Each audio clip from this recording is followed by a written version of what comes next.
Oh, there's a massive sheet of shadow foam. Oh, this is the best show ever. The whole world's been put on hold for 2 years, and now here we are again. Activate!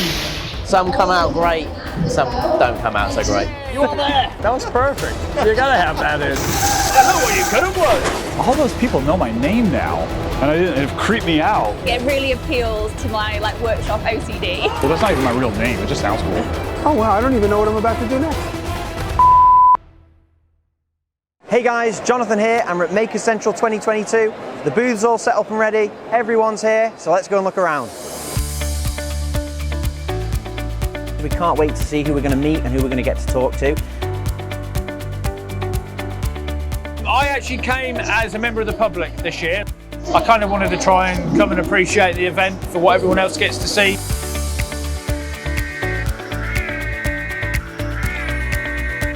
It's busy, there's lots going on. Some incredible invention ideas. Yeah, loads of amazing invention ideas.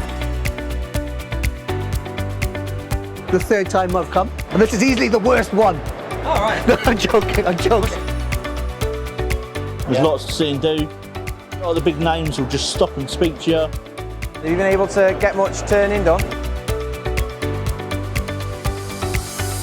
I came for the community. And every time I've come, it kind of puts a lot of wind in my sails, and I always go back more motivated. It's always such a great event. You know, the people are so nice and welcoming, and it's been a couple of years since anybody's been out anywhere. It was pretty professional last time. I think it's gone up another level in being professional, but at the same time, it's still got the fun element. So we've set up a little bit of a studio space here, and obviously Nick stopped by just to check it out. First interview in the booth. The show's looking fantastic. It's been a few years in the making, but it's all set up. How's it going so far? Yeah, fantastic, absolutely crazy. There's loads of people here, it's really good. I think it's going to be an absolutely amazing show. Yeah, we're gonna do the whole between two ferns thing. You're gonna ask me really awkward questions. I've been Tim's way for so long. Yeah, even my mom calls me that. Yeah. That's not gonna be in your video, right? Because then everybody will know my name and it ruins the point. We'll do the intro now, and then you know. Yeah. What was your name again? Anything really that I can try and find to make it more kind of crazy, more funky. Experimental projects really, that some come out great, some don't come out so great. You come here not only to see cool stuff, but to meet the people, and you know, you become friends. Had to wait a couple of years, but it was so worth the wait. Glad to be back here. It's just charge the batteries to make more stuff.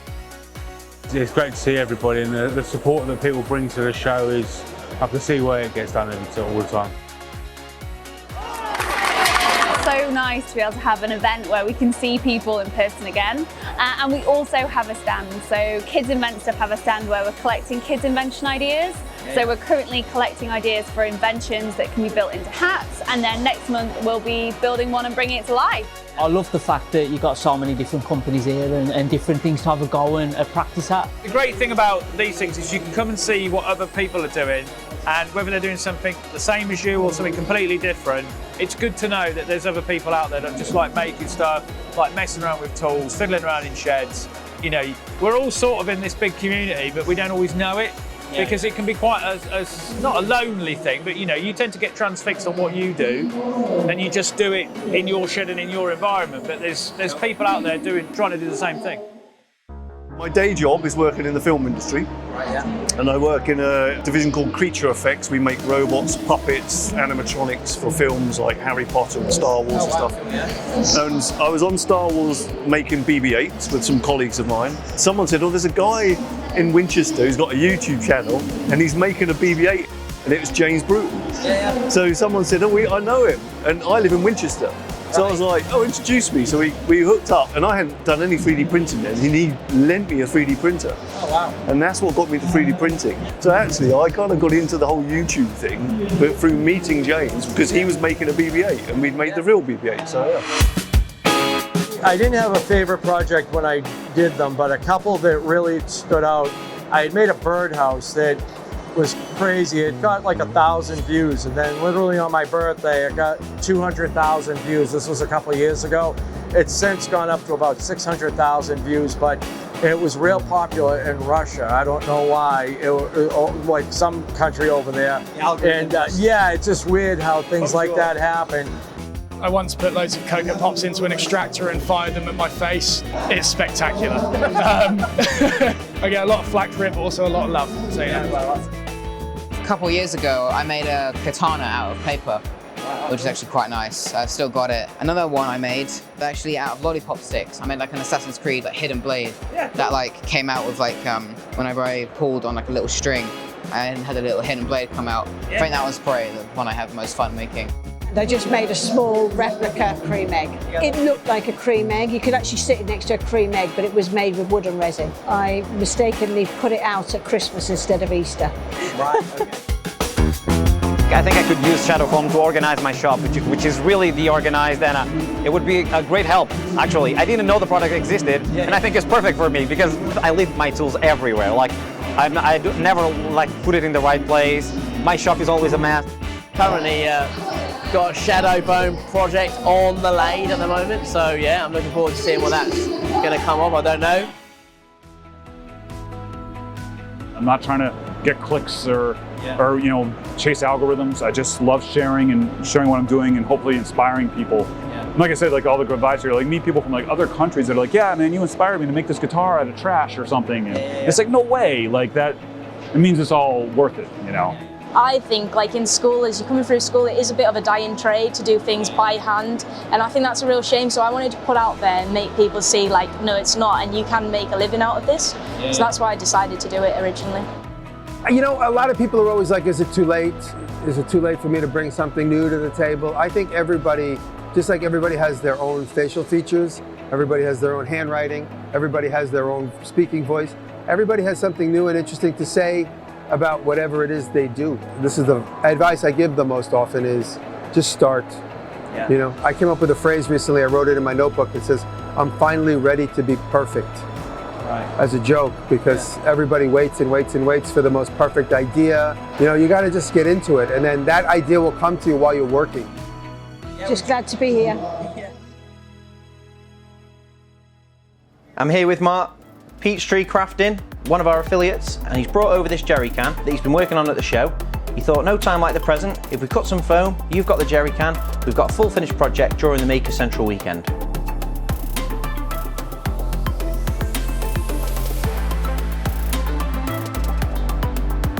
If it's worth doing right, isn't it? Yeah, exactly. Here we go. Lovely. Should we see how it looks in the can and then take it from there? Fantastic. Well, I'm going to go and get the door put on. Thank you. Cheers, Mark. 3, 2, 1. Activate.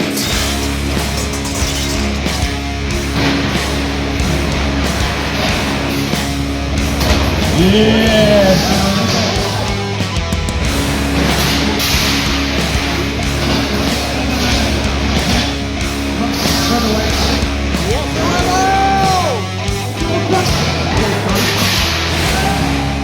So we're here at the Robot Wars Arena. It's a big highlight, a big attraction for the Maker Central show this year. We've just watched a show. Rob the host is going to give us a look behind the scenes now. We're going to look at the house robots. Let us know in the comments which one's your favourite house robot. Mine's Dead Metal. What a legend. And there's Dead Metal. First time we've seen the metal one tonight. So welcome. Okay, so this arena that we're running all folds away into this 10-foot trailer. So it's our really portable arena for these sort of events. But our main arena, that's about 3 times the size. We've got fire pits, hammers, the thunder drum, our house robots, that type of thing. And it's all of the noise coming from that, or there's no extra big subwoofer somewhere that's banging out that noise? No, not at all. We've been told to turn the robots down.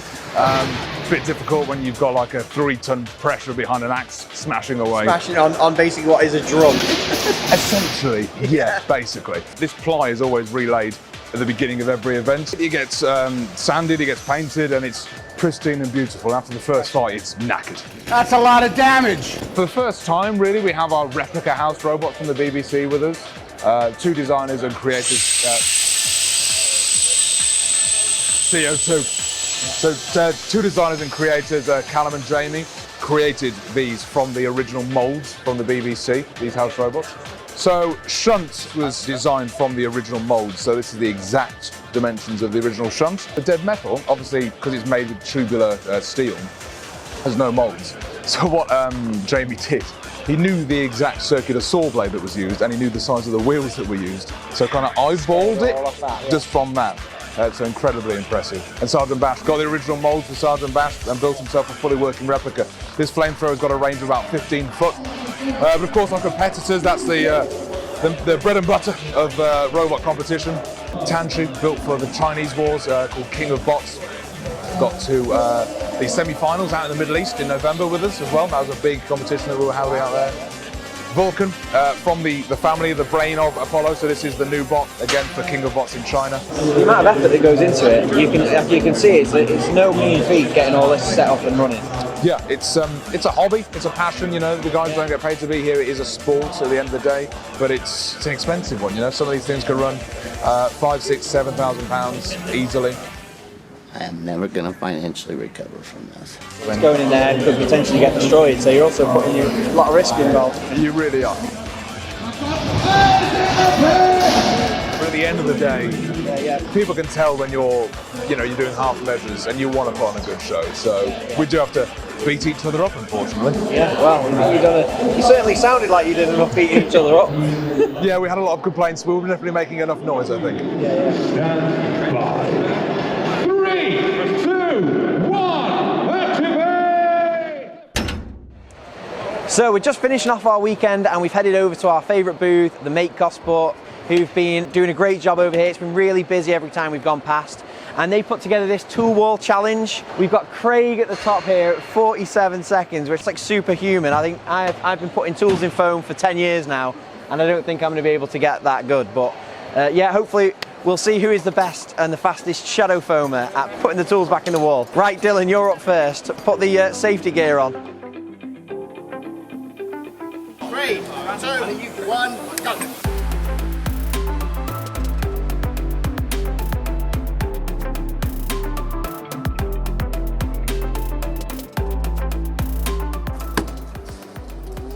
Right, 123. You're not on the lead. Not on the lead. 3, 2, 1, go!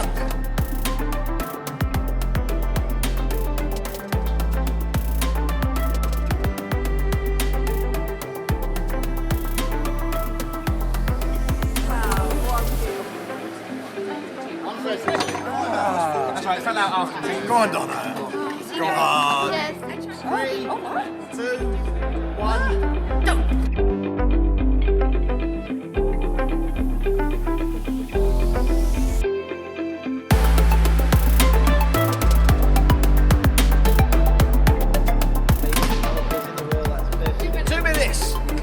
So that's the fastest time, 52 seconds. Yeah. 3, 2, 1, go!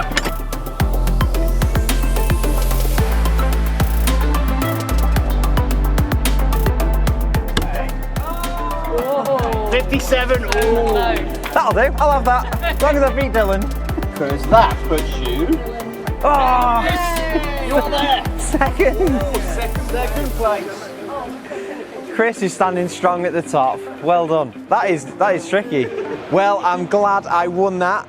Got the best score, beat Dylan, who was the next best, but they'll have another chance next year. Thanks Make Gosport for building that, it was great. Big thanks to Nick Zametti and all of his team. They worked so hard. I've seen Nick back and two carrying benches and boxes, getting the show set up. It's been a great show. We've sold a buttload of foam, we've made some great new friends, and we've interviewed loads of makers and got to know them a bit more. Also a big thank you to my team. It's been an amazing weekend. They've all worked so hard. Donna, Dylan, Mike and Matt on the camera have all been working tirelessly. We're breaking down the stand now. It's time to go and get the vans and get all of this lot packed in the vans and get back to Cheshire.